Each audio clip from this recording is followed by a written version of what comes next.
জাতীয় সমাজতান্ত্রিক দল জেএসডির ৪৮তম প্রতিষ্ঠাবার্ষিকী পালিত।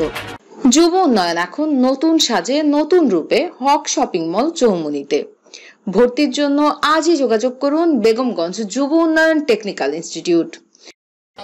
নোয়াখালীতে জাতীয় সমাজতান্ত্রিক দল জেএসডির ৪৮তম প্রতিষ্ঠাবার্ষিকী উপলক্ষে চৌমুহনী মদন মোহন উচ্চ বিদ্যালয়ের সভাকক্ষে এক আলোচনা সভা অনুষ্ঠিত হয়।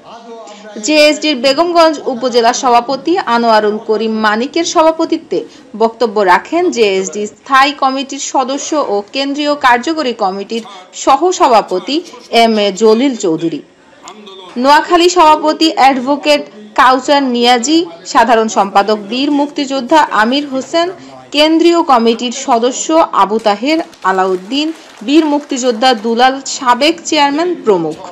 Mohammad Giasuddin Mithu, ANTV news desk.